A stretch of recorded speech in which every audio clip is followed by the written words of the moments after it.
ইসরায়েলের প্রথম সারির একটি গণমাধ্যম ইসরায়েল টুডে, সেখানে দাজ্জালের আগমন সম্পর্কে একটা তথ্য দেওয়া হয়েছে একটি সাক্ষাৎকারে। সেই তথ্যকে কেন্দ্র করে পৃথিবীর অনেক মানুষের মধ্যে কৌতূহল তৈরি হয়েছে, আলোড়ন সৃষ্টি হয়েছে। সেই সাক্ষাৎকারটা দিয়েছেন একজন ইহুদি ধর্ম পণ্ডিত বা রাব্বি। তিনি সেই সাক্ষাৎকারে দাবি করেছেন যে তাদের সিনিয়র ধর্মীয় ব্যক্তিত্ব একজন রাব্বি, তার সঙ্গে দাজ্জালের সাক্ষাৎ ইতিমধ্যে হয়ে গেছে। তার মানে দাজ্জাল পৃথিবীতে ইতিমধ্যে চলে আসছে এবং এর মাধ্যমে তারা মনে করেন যে দাজ্জালের আগমনের মাধ্যমে তাদের বিস্তার ঘটবে, তাদের প্রভাব পুরো পৃথিবীতে প্রতিষ্ঠিত হবে। কারণ ইহুদি ধর্মমত অনুযায়ী তারা দাজ্জালের আগমনকে ইতিবাচকভাবে দেখে, তারা তাকে ত্রাণকর্তা মনে করে। তারা মনে করে দাজ্জাল আসার পর গোটা পৃথিবী তাদের কর্তৃগত হবে। এবং এই ঘটনার প্রেক্ষিতে তারা ইসরায়েলের বাইরে সফর করছেন না, সবাই ইসরায়েলের ভিতরে অবস্থান করছেন। বিশেষ করে তাদের ধর্মীয় ব্যক্তিত্বরা ইসরায়েলের বাইরে কেউ যাচ্ছেন না, কারণ তারা মনে করেন তাদের ধর্মবিশ্বাস হলো দাজ্জাল আগমন করার পর পৃথিবীতে একটা ব্যাপক অস্থিরতা দেখা দিবে এবং সেই অস্থিরতায় পুরো পৃথিবীতে যে বিপর্যয় দেখা দিবে, যে ক্ষয়ক্ষতি হবে, সেটা পৃথিবীতে কোনো যুদ্ধেও এত ক্ষয়ক্ষতি হয় না। এবং অনেকটা বর্তমান করোনা পরিস্থিতির যে বিপর্যয় দেখা দিচ্ছে পৃথিবীতে, তারা সেটাকে সেই দাজ্জাল আসার পরবর্তী তাদের ধর্মীয় দৃষ্টিকোণ থেকে যে বিপর্যয় হওয়ার কথা সেটা বলে তারা ব্যাখ্যা করছে। ইসলাম আসলে এ ব্যাপারে কি বলে? একজন মুসলিম হিসেবে আমাদের বিশ্বাস কি হওয়া উচিত? দাজ্জাল কি আসলে চলে এসছে, বা এই সময় দাজ্জাল চলে আসার কথা কি না? আমরা তাদের এই সাক্ষাৎকার বা তাদের সংবাদকে বা তাদের এই দাবিকে বিশ্বাস করব কিনা বা কিভাবে ব্যাখ্যা করব, এ বিষয়ে আমরা সংক্ষেপে কিছু কথা বলবো। আমার তৌফিক ইল্লা বিল্লাহ। প্রিয় দর্শক, কিয়ামত নিকটবর্তী হয়ে গেছে। এ বিষয়ে রাসূল আকরাম সাল্লাল্লাহু আলাইহি ওয়াসাল্লাম অনেক আগে আমাদেরকে জানিয়েছেন। তিনি বলেছেন, বুইসতু আনা ওয়াসসাআতু কাহাতাইন, আমার এবং কিয়ামতের অবস্থান হলো দুই আঙ্গুলের মতো। অর্থাৎ আমার পরে পৃথিবীর সবচেয়ে বড় ঘটনা হলো কিয়ামত তথা পৃথিবীর বা মহাবিশ্বের ধ্বংস বা মহাপ্রলয়। তারপরে কিয়ামতের অনুষ্ঠান ঘটবে। আর কিয়ামত কবে হবে বা মহাপ্রলয় কবে হবে তার দিনক্ষণ তিনি না বললেও নবী আলাইহিস সালাম আমাদেরকে অনেকগুলো পূর্বাভাস বা আলামতের কথা বলেছেন। সেই আলামতগুলো দুই ধরনের, কিছু আছে ছোট আলামত, কিছু আছে বড় আলামত। কিয়ামতের ছোট আলামত প্রায় 100-রও বেশি।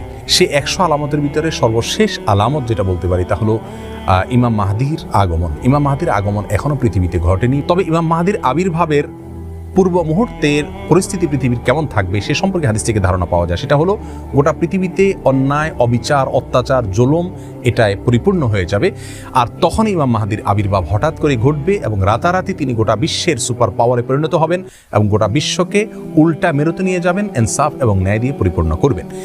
এরপরে কিয়ামতের বড় আলামতগুলো দেখা দিবে, যে সম্পর্কে সহিহ মুসলিমের হাদিসে নবী আলাইহিস সালাম বলেছেন কিয়ামত ঘটবে না 10টি আলামত আসা ছাড়া। সেগুলোকে ওলামায়ে কেরাম, ইসলামের বড় বড় পণ্ডিতগণ, ইমামগণ কিয়ামতের বড় এবং বৃহৎ আলামত হিসাবে চিহ্নিত করেছেন। সেই আলামতগুলোর একটি হলো বড় ধোঁয়া দেখা দিবে কিয়ামতের আগে, যে ধোঁয়া পৃথিবীর ইতিহাসের বড় ঘটনা হবে এবং অনেক ব্যাপক আকারে হবে। আর দ্বিতীয়ত যে ঘটনাটি ঘটবে তা হলো দাজ্জালের আগমন ঘটবে এবং আরেকটি আলামত ঘটবে তা হলো দাব্বাতুল আরদ নামক একটা প্রাণীর অলৌকিকভাবে আবির্ভাব ঘটবে এবং সেই মানুষের সাথে কথাবার্তা বলবে। চতুর্থত হলো ঈসা আলাইহিস সালামের আগমনের ঘটনাটি ঘটবে, তিনি আসমান থেকে অবতরণ করবেন।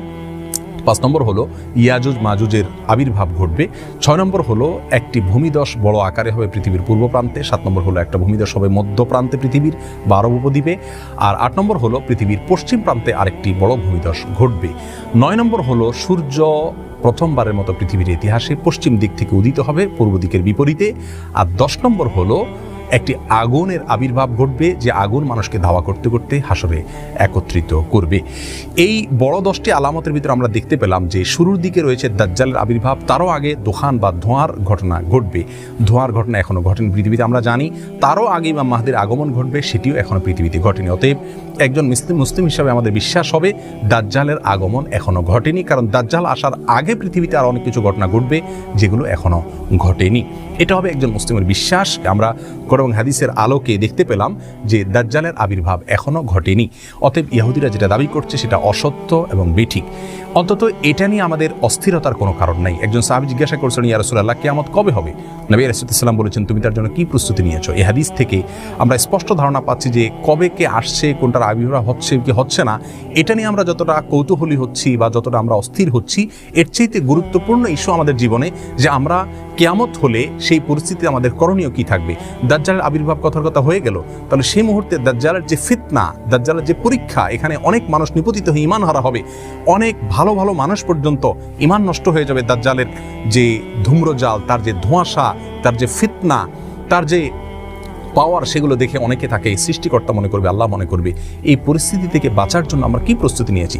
রাসূল করিম সাল্লাল্লাহু আলাইহি ওয়াসাল্লাম দাজ্জালের ফিতনা থেকে বাঁচার জন্য অনেকগুলো আমলি কথা আমাদেরকে শিক্ষা দিয়েছেন। তার ভিতরে একটি হলো সূরা কাহফের প্রথম 10টি আয়াত মুখস্থ করা, অর্থ সহকারে বোঝা ধারণ করা। যে ব্যক্তি এটা করবে, ওই ব্যক্তিকে আল্লাহ সুবহানাহু ওয়া তাআলা দাজ্জালের ফিতনা থেকে রক্ষা করবেন। আরেকটি হলো দাজ্জালের ফিতনা থেকে রক্ষার উপায় হলো দাজ্জাল সম্পর্কে নলেজ অর্জন করতে হবে। পৃথিবীর পূর্ব প্রান্ত থেকে তার আবির্ভাব ঘটবে, 40 দিন সে পৃথিবীতে অবস্থান করবে, সিরিয়াতে তাকে ঈসা আলাইহিস সালাম হত্যা করবেন। এভাবে দাজ্জাল সম্পর্কে আরও যে সমস্ত ভয়াবহ তথ্য রাসূল আকরাম সাল্লাল্লাহু আলাইহি ওয়াসাল্লাম দিয়েছেন, যে তার হাতে জান্নাত থাকবে, জাহান্নাম থাকবে, তার পাশ দিয়ে এরকম পৃথিবীর সমস্ত সুখ স্বাচ্ছন্দ্য ঘুরবে, অর্থাৎ নহর নালা সবগুলো প্রবাহিত হতে থাকবে, এবং আল্লাহর নেয়ামতগুলো সব তার হাতে থাকবে। সে মানুষকে জীবিত করবে, মৃত করবে, অনেক অলৌকিক বিষয়গুলো সে দেখাতে পারবে। তার একটা চোখ কানা থাকবে, শুকনো আঙ্গুরের মতো চোখ থাকবে, আরেকটা চোখ ভালো থাকবে, কপালে কাফের লেখা থাকবে পরিষ্কারভাবে, খাটো প্রকৃতির হবে। তার সম্পর্কে বিশদ বিবরণ হাদিসে দেওয়া হয়েছে, সেগুলো নলেজ অর্জন করা যাতে তাকে চিনতে সুবিধা হয়। আর সবচেয়ে বড় অস্ত্র হলো আল্লাহর কাছে আশ্রয় প্রার্থনা করা। বিশেষ করে নামাজের শেষ বৈঠকে আত্তাহিয়াতুর পরে, দুরুদের পরে দোয়া মাসুরার জায়গায় একটা দোয়া রাসূল আকরাম সাল্লাল্লাহু আলাইহি ওয়াসাল্লাম শিক্ষা দিয়েছেন, আল্লাহুম্মা ইন্নী আউযু বিকা মিন আযাবি জাহান্নাম ওয়া মিন আযাবিল কবর ওয়া মিন ফিতনাতিল মাহইয়া ওয়াল মামাত ওয়া মিন শাররি ফিতনাতিল মাসীহিদ দাজ্জাল। এই দোয়ার মধ্যে দাজ্জালের ফিতনা থেকে মুক্তির জন্য আল্লাহর কাছে আশ্রয় প্রার্থনা করা হচ্ছে। আল্লাহর কাছে আশ্রয় প্রার্থনা করা হলো মুমিনের সবচেয়ে বড় অস্ত্র। অতএব দাজ্জাল কখন আসছে, না আসছে, আসছে কিনা, সে বিষয়ে গবেষণার চাইতে বড় করে আমাদের যে বিষয়টি দেখা উচিত তা হলো আমরা তার জন্য কতটুকু প্রস্তুতি নিয়েছি। আল্লাহ সুবহানাহু ওয়া তাআলা আমাদের সকলকে কিয়ামতের পূর্বে যে সমস্ত ফিতনার মুখোমুখি আমাদের আল্লাহ না করুন হতে হবে, যদি হতে হয় তাহলে সে সমস্ত পরিস্থিতি আমরা কীভাবে নিজেদের ঈমানকে রক্ষা করব, আল্লাহর দিকে আমরা ধাবিত হব, সেই দিকে আল্লাহ তাআলা আমাদেরকে অগ্রসর হওয়ার তৌফিক দান